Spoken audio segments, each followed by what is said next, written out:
people who make me hate humans.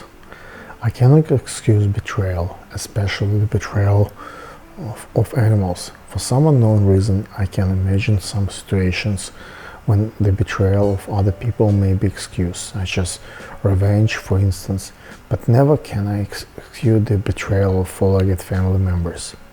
One sunny Sunday, a young strong man brought his 6-year-old Black Russian Terrier for a haircut.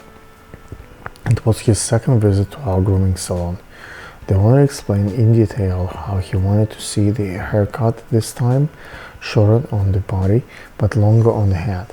Nothing in his behavior showed any ulterior motives. Okay, no problem, the dog is huge and coat is rather matted, so it would be done in a couple of hours.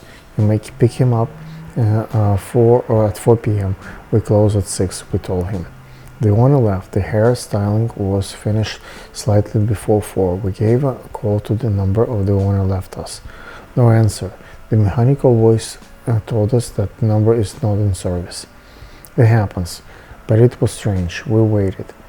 At the scheduled time, the pickup, nobody appeared to take the dog. Maybe then they were busy.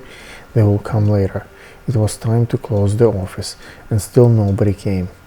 All the employees left, and I had no choice but to wait with the dog corner for another hour. Nothing. So I left the food and the water for the dog and closed the office. On my way home, I decided to go to the address we had in the dog's chart.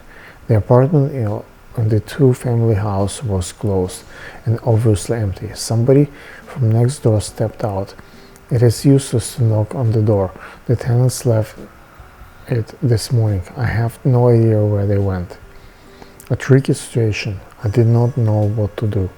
Maybe they relocated and had no time to pick up the dog same day. Well, a twinge of hope was still alive inside me. We waited a couple more days, but nobody came to pick up the dog. If the first day the Black Russian Terrier was somewhat excited, new surroundings, new door, new people, on the following days it became more and more depressed. It was obvious that 6-year-old dog wanted to go home and patted by their beloved family members. This breed is very smart and their emotional intelligence is akin in our own. In addition to our empathy for the dog, there were business calculations. Nobody paid for the haircut. Nobody paid to feed the giant animal, and it took up a lot of room in our hotel. But all those losses are nothing compared to an uncertain future. Without written permission from the owner, we could not even give up the dog for adoption. Not to mention the finding somebody to adopt the giant 6-year-old dog with permanent hair